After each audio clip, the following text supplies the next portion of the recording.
I usually wait till the whole second round is done and then go give a comprehensive overview of everything that happened throughout the playoffs of that certain round. But this has been very monumental, and these playoff games are getting so hectic so quickly, and I don't know what to do with myself but besides come out here and talk with y'all about it. All right, let's start off with the Lakers are officially eliminated. This brings an end to LeBron James's season and potentially career, and it makes me so sad that we have to truly live through this moment because of it's one of those ideas where you know it's coming. You could tell that the game leaves you before you leave the game, but he was playing at such a high level that it's like, can he play at 45? Can he be as good as Marcus Smart at age 50? But then you look around, do you want LeBron to drop to the level of Marcus Smart at age 50? Sometimes you have to know when to call it quits. And the OKC Thunder has officially trampled over the LeBron James-led Los Angeles Lakers. And I would like to say it is so heinous that after all of this discussion about LeBron being old and whose team is it really, and how could this truly be a great year for the Lakers? What does it mean to over or underachieve when we know that we're just trying to get rid of LeBron? For him to come down to the most important time of the year and be objectively the best player, it just makes me upset. LeBron and friends, but you know what? For that last game, Rui, great work. Austin Reeves, you had me scared.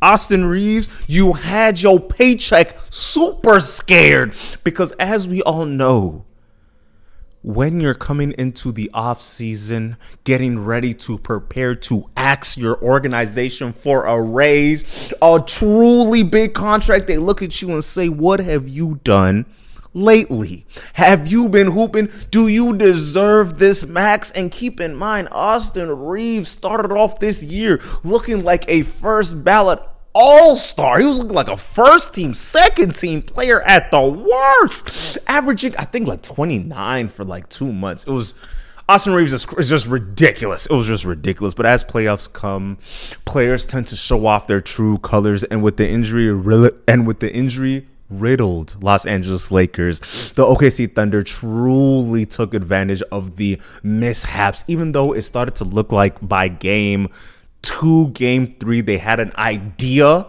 of what to do to slow down SGA because for all intents and purposes, he had 3 terrible Shai Gilgeous-Alexander games and then 1 that's up to par with his initial skill talent level. And it still turned into a free throw show by the end of the third quarter. But let's truly get down to some of the breakdown of the game. Number 1.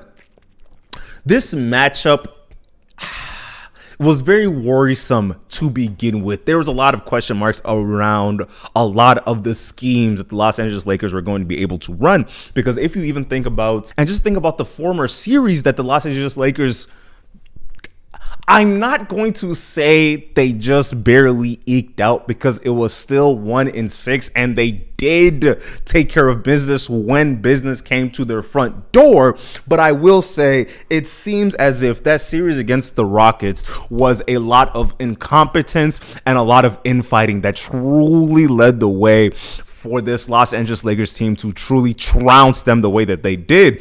There was some conversations. Actually, let's even take a step back about this Rocket season real quick. Because I don't want revisionist history to take over the narrative when it comes to this Los Angeles Lakers season.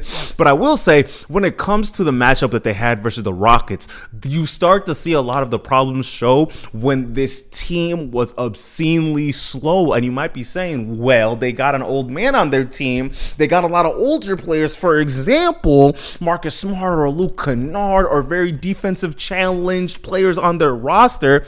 And you're still dragging around DeAndre Ayton, but that's a whole nother conversation. There's like lots of leaky ships that this Los Angeles Lakers team just objectively had. But then you look on their bench and they literally got a player that's averaging 35? And he's one of the few players in NBA history that objectively plays better in the playoffs. I don't know. They really would have run them through the ground, but that's a whole nother conversation.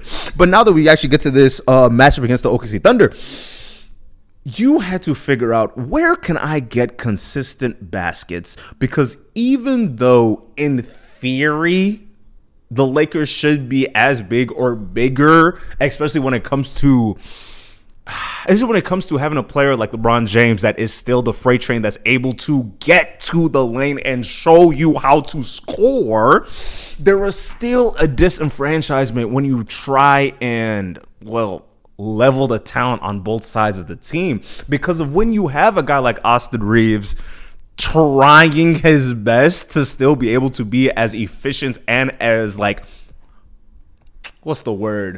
as dynamic on the offensive end like he was throughout the season, he was coming back from injury, and you could see as he was laboring throughout this series that he's like, all right, I'm trying to force myself into shape to be able to get past the OKC Thunder, but there was really nothing that they can do, and especially highlighting the amount of defensively challenged players. For example, Austin Reeves, Luke Kennard, they have to stop playing. What's that other dude? Arabia? Something like that. They had to stop playing so many guys on this roster that it literally turned into okay, LeBron, please do everything you can, but we still don't have a proper way to get you the ball. So it literally just turned into LeBron ball like we had in the first series, which is a great thing. That is the best option, to have the ball in the best player's hand. But when you start keying into a guy like LeBron and trying to have everybody else rotate, but you don't have that many off-ball players, you kind of run this risk of,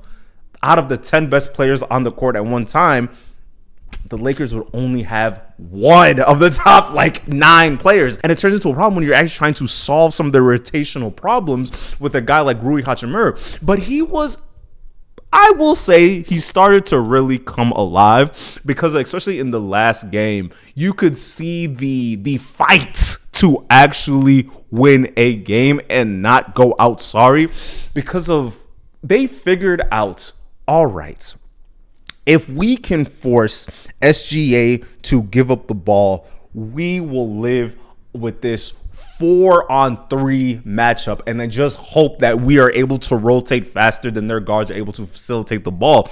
But as you saw, as the games would go on, that would only work for 2 quarters. And honestly, shouts out JJ Redick for trying to think of something on the fly to be able to force them to rely on Chet Holmgren, because that was some of the problems they had in the last playoff run, where they were consistently trying to be like, hey Chet, we need you to be able to produce at least 18 points a game, because they're actively giving you so many lanes to the basket. And it turned into, there were so many times when I would watch Chet just relocate, and then everyone would just look around like, well, what were we even supposed to do with that? Because of, I hate breaking up this comparison. It kind of reminds me of how the San Antonio Spurs are able to consistently operate with Wembanyama, how they always know they have a lob threat. So as long as he stands on the opposite side of a drive, you could always just throw it up and give it to him, because who else is going to jump that high? But I digress. These injuries really robbed the Lakers of something special, because we would literally watch as they would get a very small lead. They would be thrashing around in the water to be able to get up at any point. But then you would see, as a guy like AJ Mitchell, or honestly, Caruso didn't have that good of a series. He's kind of getting on the older side. But you see a guy like AJ Mitchell or Cason Wallace, or all these other guys that would be starters on the Lakers that are still able to make a lot of plays. Let's talk about AJ Mitchell. AJ Mitchell is going to play himself into a really good contract this year, because of the OKC Thunder kind of, I don't want to say that they fixed a problem that they had from last year, where the Tyrese Halliburton-led Indiana Pacers were able to consistently exploit the fact that you say you have good guards and you have what's the playoff caliber rotation pieces, but you have a lot of guys that you can start to exploit a lot of their negligent behavior on the offensive end. And then you start and turn towards a guy like Jared McCain that is still kind of, I don't want to say a terrible defender, but as long as he's on the court, there's somebody that you can generate offense through, or generate offense at. But that's a whole nother conversation. But let's stick back to AJ Mitchell. The amount of times they would try and send the double, and they would just give AJ Mitchell the ball, and he would just be like, I am elated that y'all would give me the chance to cook everybody on this court. He was hooping the way I thought Austin Reeves would be hooping this playoff series. But that's a whole other conversation. But yeah, no, Austin Reeves was great. SGA, this might be the first time that I've seen like some cuts in his armor, because not only is it that he needs the free throws, it's kind of like he knows that people are undisciplined at defense, so he knows that you're going to be like constantly trying to like physically move him out his spots. But anytime he feels your hand, he's like, oh, I'm cuffing that, let me shoot that. And he's actively able to shoot through a lot of the contact that he is receiving. But I will say, OKC seems like they plan their game around the fouls that they are going to be receiving, because of watching SGA generate. I think he's generating the most fouls so far in the playoffs, especially when you drop out with Paolo Banchero, because Paolo Banchero I think it was like a 10.6 and SGA is at 10.4. Paolo Banchero is 7 feet tall, actually a post player. That's a whole nother conversation. That's not the point. But I will say this. Every single time this OKC Thunder team would get fouled, you could see the air just leave the building, because it's like, bro, even you're a ref, I get it. You're not going to see everything, but you can't keep getting tricked. There's no way. They're constantly it looks like they're more excited about the foul than they are about getting the shot off. I saw Chet. There's this one play in particular where he's posting up Austin Reeves. He literally calls the ISO, short corner. Oh, big guy. One dribble, two dribble. He spins away from the basket. You're 7'2". What are we doing? Pump fakes it, gets Austin Reeves in the air, jumps into him, and then shoots the ball to get the 2 free throws. And it's like, yeah, I get it. Go. Your prime objective is to sit as many people, as many offensively talented people, and get them off the bench so you're able to reduce the offensive potential of a team. But come on. At some point, we gotta love basketball. Can we just love basketball for a little bit? And I don't want to, I sound like pot calling kettle, but it's like, darn, every 3 plays it's something. Why is Lou Dort getting fouls? He's fouling everybody. But that's a whole other conversation.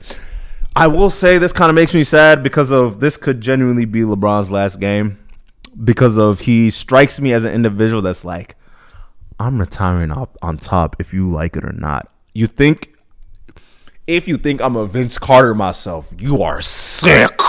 If you think I'm a Carmelo Anthony myself, you are super sick. If you think I'm an Embiid myself, go ahead and walk down the plank. Because me personally, watching Paul Pierce limp to that finish line, you got it. I'd rather retire as a top 8 player in the NBA right now. But that's a whole other conversation. I wonder where he's going to go next year, because this Lakers squad, they seem like they've done everything in their power to be like, yeah, buddy, not on my roster. But, before we start talking about not on my roster, DeAndre Ayton. Go ahead and give that money back. You cannot keep coming to work and not trying to work. What are we doing? Bro, I haven't seen a guy so physically huge walk around like he's still a guard. I thought we finished this. I thought we got over this Clint Capella nonsense. Go be Clint. No, I want to be Dirk Nowitzki. Go and get 12 rebounds a game. No, I want 4. Go and dunk on their guards. Go and dunk on their guards. No, sidestep shots.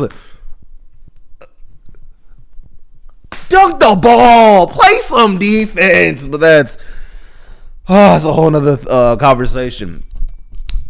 Next topic.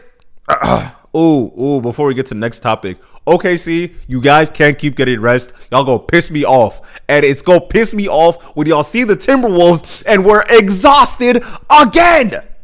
That's beyond the point.